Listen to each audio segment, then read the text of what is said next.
জানিয়ে দিব আজকের বাংলার চাঞ্চল্যকর সংবাদ। শুরুতেই সংবাদ শিরোনাম। রাজনীতিতে ফিরতে আওয়ামী লীগকে আগে ভুল স্বীকার করা উচিত, টিআইবি নির্বাহী পরিচালক। থাকছে প্রতিবেদনে। আওয়ামী লীগকে পুনর্বাসনের সুযোগ দেওয়া উচিত, রাশেদ খান। থাকছে প্রতিবেদনে। আওয়ামী লীগের রাজনীতি এদেশে ফিরে আসবেই, ফজলুর রহমান। থাকছে প্রতিবেদনে। দুর্নীতির মামলায় তোফায়েল আহমেদের বিচার শুরু। থাকছে প্রতিবেদনে। ঢাবিতে ইউনুসের বিচারের দাবিতে বিক্ষোভ। থাকছে প্রতিবেদনে। আওয়ামী লীগ ৫ বছরে যে উন্নয়ন করতে পারেনি, আমরা তা ২ মাসেই করেছি, বিএনপি নেতা। থাকছে প্রতিবেদনে। চাঁদাবাজি থেকে প্রকাশ্যে খুন, কিশোরদের হাতে অস্ত্র ধরিয়ে বিএনপির অপরাধ অর্থনীতির সাজানো বাগান। থাকছে প্রতিবেদনে। এতক্ষণ শুনতেছিলেন সংবাদ শিরোনাম, এখন বিস্তারিত।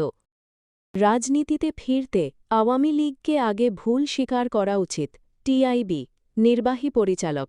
বর্তমান রাজনৈতিক অবস্থার জন্য প্রথম দায় দল হিসেবে আওয়ামী লীগকেই নিতে হবে বলে মন্তব্য করেছেন ট্রান্সপারেন্সি ইন্টারন্যাশনাল বাংলাদেশের টিআইবির নির্বাহী পরিচালক ড ইফতেখারুজ্জামান। তিনি বলেছেন, যদি আওয়ামী লীগ অনুশোচনা করে, ভুল স্বীকার করে এবং রাজনৈতিকভাবে ফিরে আসতে চায়, আমি বিশ্বাস করি দেশের মানুষ তাদের গ্রহণ করবে। কিন্তু সেটা তারা করবে কিনা তা পুরোপুরি তাদের ওপরই নির্ভর করছে। আজ মঙ্গলবার টিআইডি আয়োজিত সংবাদ সম্মেলনে এক সাংবাদিকের প্রশ্নের জবাবে তিনি এ মন্তব্য করেন। ট্রান্সপারেন্সি ইন্টারন্যাশনালের দুর্নীতির ধারণা সূচক সিপিআই ২০২৫ প্রতিবেদন প্রকাশ উপলক্ষে টিআইবি রাজধানী ধানমন্ডিস্থ নিজস্ব কার্যালয়ে এ সংবাদ সম্মেলনের আয়োজন করে। সংবাদ সম্মেলনে এক সাংবাদিক প্রশ্ন করেন, আওয়ামী লীগকে বাইরে রেখে যে নির্বাচন অনুষ্ঠিত হচ্ছে তাকে কি অন্তর্ভুক্তিমূলক বা অংশগ্রহণমূলক নির্বাচন বলা যাবে? জবাবে ড ইফতেখারুজ্জামান বলেন, আওয়ামী লীগ প্রকাশ্যে নির্বাচন বিরোধী অবস্থান ঘোষণা করেছে, ফলে দলটি নিজেই নির্বাচন বর্জন করেছে। তার ভাষায়, ইনক্লুসিভ নির্বাচন বলতে আমরা শুধু আজকের নির্বাচন বুঝাইনি। গত ১৬ বছরে আমরা কি করেছি? তখন তো কেউ ইনক্লুসিভ নির্বাচন নিয়ে কথা বলেনি। এখন আওয়ামী লীগ বলছে তারা নির্বাচনে আসবে না, এটা তাদের রাজনৈতিক সিদ্ধান্ত।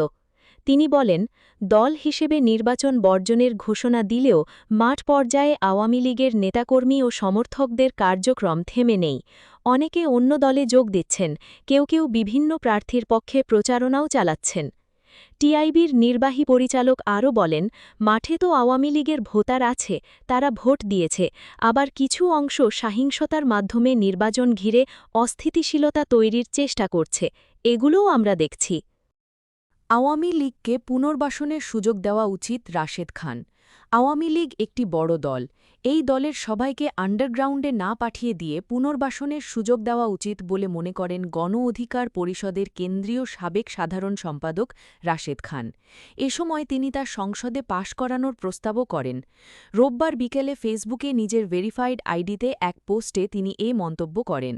পোস্টে রাশেদ খান লেখেন, যেহেতু অতীতে ছাত্রলীগ করলেও বর্তমানে এনসিপি করা যাবে, তাহলে অতীতে আওয়ামী লীগ করলে তারা কেন রিফাইন্ড আওয়ামী লীগ করতে পারবে না? আওয়ামী লীগ একটি বিশাল দল, এদের সবাইকে আন্ডারগ্রাউন্ডে না পাঠিয়ে দিয়ে পুনর্বাসনের সুযোগ দেওয়া উচিত।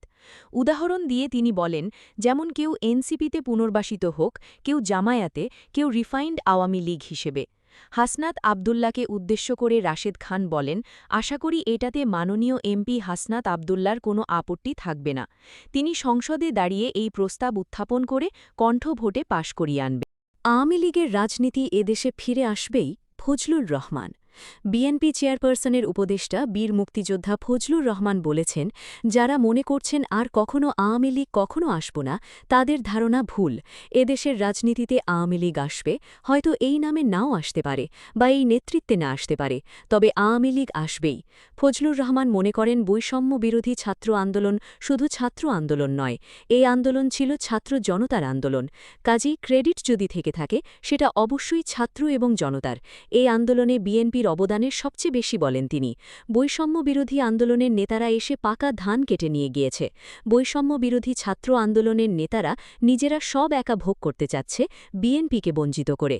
তিনি বলেন, যদি এদেশে সুষ্ঠু নির্বাচন হয় তাহলে বিএনপি সংখ্যাগরিষ্ঠতায় আসন পেয়ে নিবেদনা জিতবে, নির্বাচনে জিতবে। ফজলুর রহমান বলেন, একটি দেশে বিপ্লব করতে হলে ৩ থেকে ৩.৫% সমর্থন প্রয়োজন। তিনি মনে করেন ৬০ লক্ষ মানুষ আন্দোলন করেছে, সেখান থেকে ৯০% মানুষ হচ্ছে বিএনপি, যারা ১৪-১৫ বছর যাবৎ অত্যাচারিত হয়ে জীবন ও যৌবন শেষ করে জেলে নির্যাতিত হয়েছে। সেই বিএনপির কর্মীরা শেখ হাসিনাকে উচ্ছেদ করেছে। দুর্নীতির মামলায় তোফায়েল আহমেদের বিচার শুরু। ক্ষমতার অপব্যবহারের মাধ্যমে অবৈধভাবে ১,২৫,০০,০০০ টাকা আত্মসাতের অভিযোগে সাবেক মন্ত্রী ও প্রবীণ আওয়ামী লীগ নেতা তোফায়েল আহমেদ সহ ৩ জনের বিরুদ্ধে অভিযোগ গঠন করে বিচার শুরুর আদেশ দিয়েছেন আদালত। একই সঙ্গে তার বিরুদ্ধে গ্রেপ্তারি পরোয়ানাও জারি করা হয়েছে। বৃহস্পতিবার ৭ মে দুপুরে ঢাকা বিভাগীয় স্পেশাল জজ বেগম শামীমা আফরোজ আসামিদের অব্যাহতির আবেদন নামঞ্জুর করে এ আদেশ দেন। পাশাপাশি আগামী ২২ জুন সাক্ষ্য গ্রহণের দিন নির্ধারণ করা হয়েছে। বিষয়টি নিশ্চিত করেছেন তোফায়েল আহমেদের আইনজীবী মোহাম্মদ খায়ের উদ্দিন শিকদার। বিচার শুরু হওয়া অন্য ২ আসামি হলেন ম্যাডোনা অ্যাডভার্টাইজিং লিমিটেডের প্রধান হিসাবরক্ষক মোহাম্মদ আনোয়ারুল ইসলাম এবং ভোলার মোশাররফ হোসেন। এর মধ্যে মোশাররফ হোসেন আদালতে উপস্থিত ছিলেন। বাকি ২ আসামি পলাতক রয়েছেন। অভিযোগ গঠনের সময় তাদের বিরুদ্ধেও গ্রেপ্তারি পরোয়ানা জারি করা হয়। মামলার এজাহারে বলা হয়েছে, ২০০২ সালে দুর্নীতি দমন ব্যুরোর পরিদর্শক কাজী শামসুল ইসলাম মামলাটি দায়ের করেন। অভিযোগে বলা হয়, তোফায়েল আহমেদ ক্ষমতার অপব্যবহার করে অবৈধভাবে অর্জিত ১,২৫,০০,০০০ টাকা গোপন করার উদ্দেশ্যে সহযোগীদের মাধ্যমে অর্থ স্থানান্তর ও উত্তোলন করেন। এতে আরও বলা হয়, ম্যাডোনা অ্যাডভার্টাইজিং লিমিটেডের প্রধান হিসাবরক্ষক মোহাম্মদ আনোয়ারুল ইসলাম ও মোশাররফ হোসেনের সঙ্গে যোগসাজশে সোনালী ব্যাংকের মতিঝিল কর্পোরেট শাখা থেকে বিভিন্ন সময়ে মোট ১,২৫,০০,০০০ টাকা স্থানান্তর করা হয়। পরে সেই অর্থ উত্তোলন করা হয়েছে বলেও মামলায় উল্লেখ করা হয়। তদন্ত শেষে ৩ জনকে অভিযুক্ত করে আদালতে চার্জশিট জমা দেওয়া হয়। তবে আওয়ামী লীগ সরকার ক্ষমতায় আসার পর উচ্চ আদালতের নির্দেশে মামলার কার্যক্রম দীর্ঘদিন স্থগিত ছিল। পরে ২০২৪ সালের ৫ অগাস্টের পর আদালত স্বপ্রণোদিত হয়ে মামলাটি পুনরায় কার্যকর করে নিম্ন আদালতে পাঠায়। ঢাবিতে ইউনুসের বিচারের দাবিতে বিক্ষোভ। হামে ৩ শতাধিক শিশুর মৃত্যুর দায়ে সাবেক অন্তর্বর্তী সরকারের প্রধান উপদেষ্টা অধ্যাপক মোহাম্মদ ইউনুস ও স্বাস্থ্য উপদেষ্টা নূরজাহান বেগমের বিচার চেয়ে শিশুদের প্রতীকী মরদেহ নিয়ে বিক্ষোভ সমাবেশ করেছে ছাত্র সংগঠন বিপ্লবী ছাত্র মৈত্রী। একই সঙ্গে হামকে মহামারী হিসেবে ঘোষণা করে সর্বাত্মকভাবে প্রতিরোধ করার দাবি জানিয়েছে তারা। বুধবার ৬ এপ্রিল ঢাকা বিশ্ববিদ্যালয়ের সন্ত্রাসবিরোধী রাজু ভাস্কর্যের পাদদেশে আয়োজিত এক বিক্ষোভ সমাবেশ থেকে সংগঠনটির পক্ষ থেকে এই দাবি জানানো হয়। সমাবেশে উপস্থিত নেতাকর্মীরা হামের প্রাদুর্ভাব নিয়ন্ত্রণে সাবেক প্রশাসনের ব্যর্থতার অভিযোগ তোলেন। বিপুল সংখ্যক শিশুর প্রাণহানির জন্য তৎকালীন সরকার প্রধান ও স্বাস্থ্য উপদেষ্টার দায়বদ্ধতার বিষয়টি উল্লেখ করে তাদের বিচারের জোর দাবি জানান তারা। সমাবেশে বিপ্লবী ছাত্র মৈত্রীর কেন্দ্রীয় সভাপতি দিলীপ রায় বলেন, জনগণ গণ অভ্যুত্থানের মাধ্যমে আওয়ামী লীগের মতো একটি ফ্যাসিবাদী সরকারের পতন ঘটিয়েছে আগামীর জন্য, আর সেই আগামী হল আমাদের শিশুরা। কিন্তু হামের এ সংকট প্রাকৃতিক নয়, এটি মানবসৃষ্ট। দিলীপ রায় আরও বলেন, সংসদের নানা বিষয় নিয়ে আলোচনা হয়, কিন্তু মার্কিন চুক্তি বা হামের মতো গুরুত্বপূর্ণ বিষয় নিয়ে কেউ কথা বলেন না। এসব ইস্যুতে জামায়াত বা বিএনপি কেউই স্পষ্ট অবস্থান নিচ্ছে না, তারা যেন একযোগে নীরব। এ সময় তৌহিদি জনতার উদ্দেশ্যে তিনি বলেন, হামির প্রকোপ নিয়ে, শিশুদের মৃত্যু নিয়ে তারা কখনোই কথা বলবেন না। তারা বাইরে দিল্লির বিরুদ্ধে স্লোগান দিলেও মনে মনে ওয়াশিংটনের দিকেই ঝুঁকে আছেন। সমাবেশে বিপ্লবী ছাত্র মৈত্রীর সাধারণ সম্পাদক জাবির আহমেদ জুবেল বলেন, অন্তর্বর্তী সরকার নিজেদের মুনাফার জন্য এভাবে শিশুদের মৃত্যুর দিকে ঠেলে দিয়েছে। এই অপরাধে তাদের কঠোর শাস্তি হওয়া দরকার। জাবির আহমেদ জুবেল আরও বলেন, দেশের ৬৪টি জেলার মধ্যে ৫৮টিতেই হামের প্রকোপ দেখা দিয়েছে। সরকারের উদ্দেশ্যে তিনি বলেন, হামকে মহামারী হিসেবে ঘোষণা করে এটি সর্বাত্মকভাবে প্রতিরোধ করতে হবে। জাবির আহমেদ আরও বলেন, হামের এই প্রকোপ এবং এর বিরুদ্ধে কার্যকর কোনো ব্যবস্থা সাবেক অন্তর্বর্তী সরকারের আমলেও দেখেনি, বর্তমান সরকারের সময়েও দেখছি না। বরং মনে হচ্ছে তারা যেন অপেক্ষা করছে আর কত শত প্রাণ ঝরে যাবে, কত শিশুর জীবন বিনষ্ট হবে। আওয়ামী লীগ ৫ বছরে যে উন্নয়ন করতে পারেনি, আমরা তা ২ মাসেই করেছি। বিএনপি নেতা জাতীয় সংসদের হুইপ জি.কে. ঘোষ বলেছেন, গত ১৭ বছর আওয়ামী লীগ মানুষকে ধোঁকা দিয়ে বোকা বানিয়েছে। আমরা মানুষের কাছে তার বিপরীত চিত্র উপহার দেব। এখন মানুষ আর ধোঁকা খাবেন না। আওয়ামী লীগ ৫ বছরে যে উন্নয়ন করতে পারেনি, আমরা তার ২ মাসেই করেছি। তিনি বলেন, আমরা উন্নয়ন প্রকল্পগুলোর সঠিক বাস্তবায়ন চাই। নিজেরা কেউ দুর্নীতি করব না, অন্য কেউ দুর্নীতি করতে দেব না। বুধবার ৬ মে বিকালে হবিগঞ্জে বিভিন্ন উন্নয়ন প্রকল্প ইতোমধ্যেই শুরু হওয়ায় জেলা বিএনপি আয়োজিত র্যালিতে প্রধান অতিথির বক্তব্যে তিনি এসব কথা বলেন। নির্বাচনী প্রতিশ্রুতি বাস্তবায়ন করা হচ্ছে জানিয়ে তিনি বলেন, ভোটের সময় দেওয়া অমোচনীয় কালি আঙুল থেকে মুছার আগেই আমরা নির্বাচনী প্রতিশ্রুতি বাস্তবায়ন শুরু করেছি। বিএনপি ওয়াদা করেছিল ১০,০০০ টাকা কৃষি ঋণ সুদসহ মওকুফ করবে। ইতোমধ্যেই আমাদের প্রিয় নেতা প্রধানমন্ত্রী তারেক রহমান সেই ওয়াদা পালন করেছেন। তিনি আরও বলেন, আমাদের দল বলেছিল দেশের মায়েদের ক্ষমতায়নের জন্য ফ্যামিলি কার্ড দেওয়া হবে, সেটিও দেওয়া শুরু হয়েছে। আগামী মাস থেকে হবিগঞ্জেও ইনশাআল্লাহ ফ্যামিলি কার্ড দেওয়া শুরু হবে। বিএনপি ওয়াদা করেছিল ক্ষমতায় গেলে কৃষক কার্ড চালু করা হবে। পহেলা বৈশাখ সারা দেশে কৃষক কার্ড চালু হয়েছে। এভাবে বিএনপি মানুষের দেওয়া প্রতিশ্রুতি পর্যায়ক্রমে বাস্তবায়ন করছে। হবিগঞ্জ কেন্দ্রীয় ঈদগাহ থেকে র্যালিটি বের হয়ে শহর প্রদক্ষিণ করে।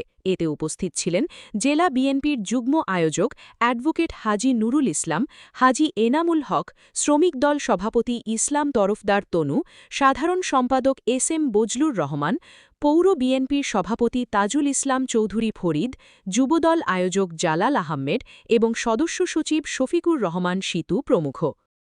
চাঁদাবাজি থেকে প্রকাশ্য খুন, কিশোরদের হাতে অস্ত্র ধরিয়ে বিএনপির অপরাধ অর্থনীতির সাজানো বাগান রাজা। রাজধানী ঢাকা এখন যেন এক উন্মুক্ত রণক্ষেত্র।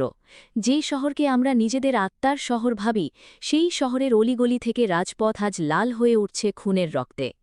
২১ মাসে প্রকাশ্য দিবালোকে ২৩টি আলোচিত সন্ত্রাসী ঘটনা ঘটল।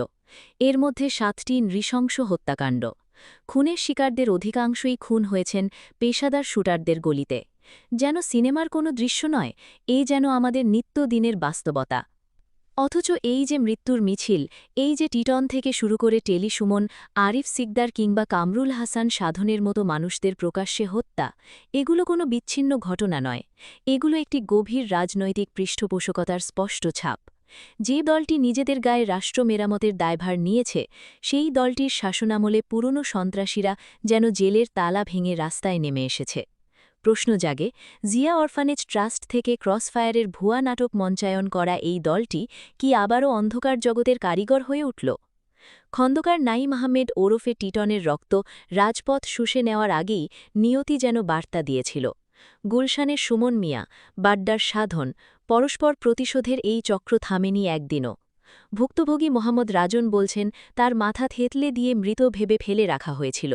অথচ আজ পর্যন্ত তিনি বিচার পাননি। এর চেয়ে বড় রাষ্ট্রীয় ব্যর্থতা আর কি হতে পারে? অথচ আমরা দেখছি এই সন্ত্রাসীরা জামিন পাচ্ছে, বিদেশে পালাচ্ছে, আবার বসে বসে ভাড়াটে শুটার দিয়ে খুন করাচ্ছে। কিশোর ছেলেদের হাতে তুলে দেওয়া হচ্ছে আগ্নেয়াস্ত্র।